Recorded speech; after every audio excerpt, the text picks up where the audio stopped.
கிறிஸ்துவுக்குள் அன்பானவர்களே, ஆண்டவரும் இரட்சகருமாகிய இயேசு கிறிஸ்துவின் இணையற்ற இன்ப நாமத்தில் அன்பின் வாழ்த்துக்கள். நாம் தொடர்ச்சியாக நாம் பகலுக்குரியவர்கள் என்ற தலைப்புகளை தியானித்து வருகிறோம். அந்த நாளிலும் நாம் நேற்றைய தினத்தில் பார்த்தோம், எழும்பி பிரகாசி உன்னொளி வந்தது. ஆகவே பகலுக்குரியவர்களாகிய நாம் நம்மளை ஆண்டவர் வெளிச்சத்தின் பிள்ளைகளாய் வைத்திருக்கிறார். ஆகவே வெளிச்சத்தின் பிள்ளைகளாய் இருக்கிற நாம் நம்முடைய வெளிச்சத்தை பிரகாசிக்க வேண்டும் என்று வேதம் சொல்லுகிறது. நாம் பிரகாசிக்கிற ஜனங்களாய், ஆண்டவருக்காய் பிரகாசிக்கிற ஜனங்களாய் நாம் மாறும் பொழுது நிச்சயமாகவே ஆண்டவர் அந்த வெளிச்சத்தினிடத்தில் ராஜாக்களையும் ஜனங்களையும் கொண்டு வருவார் என்று சொல்லி பார்த்தோம். இன்றைய நாளில் நாங்கள் பார்க்க போகிற தலைப்பானது நீதிமொழிகள் 4வது அதிகாரம் 18வது வசனம். இவ்வாறு சொல்கிறது, நீதிமானுடைய பாதை நடுப்பகல் வரைக்கும் அதிகமாய் பிரகாசமாய் பிரகாசிக்கிற சூரிய பிரகாசத்தை போல் இருக்கும் என்று சொல்கிறது. பிரியமானவர்களே, நாம் பிரகாசிக்கிறோம். பிரகாசம் எப்படிப்பட்ட பிரகாசமாம்? சூரியன் நடுப்பகல் வரைக்கும் எவ்வாறு அதிகமாய் தன்னுடைய பிரகாசத்தை அதிகரித்து கொண்டு போகிறதோ, ஒரு நீதிமானுடைய பிரகாசமும் அவ்வாறு தான் இருக்கும் என்று வேதம் சொல்கிறது. அவனுடைய நடுப்பகல் வரைக்கும் அதிகமாய் பிரகாசமாய் உதிக்கிற சூரிய பிரகாசத்தை போல கர்த்தர் உன்னையும் என்னையும் பிரகாசிக்க பண்ணுகிறவராயிருக்கிறார். அப்ப நமக்குள்ள இருக்கிற பிரகாசம் நடுப்பகல் வரைக்கும் உதிக்கிற சூரிய பிரகாசத்தை போன்றது.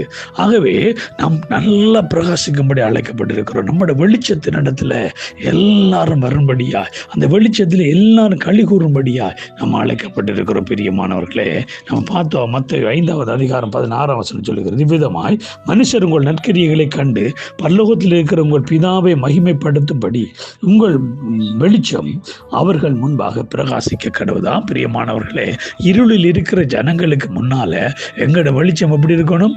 நடுப்பகல் வரைக்கும் அதிகமாக பிரகாசமா இருக்கிற சூரிய பிரகாசத்தை போல் பிரகாசிக்க கடவுது. அப்படி நம்ம செய்யும் பொழுது நம்முடைய நற்கிரியைகளை கண்டு பரலோகத்தில் இருக்கிற தேவனை மகிமைப்படுத்துவார்கள். அல்லேலூயா.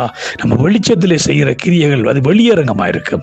அந்த வெளிச்சத்தின் கிரியைகளை மற்ற ஜனங்கள் பார்க்கிற பொழுது நாம் பகலுக்குரியவர்கள் என்றும் வெளிச்சத்தின் பிள்ளைகள் என்றும் அவர்கள் அறிந்து எங்களை வெளிச்சம் கொடுக்கிற, எங்களை பிரகாசிக்க பண்ணுகிற இந்த தேவனுக்கு நாங்கள் நன்றி சொல்லுகிறவர்களாக இருப்பார்கள் என்று நாம் பார்க்கிறோம்.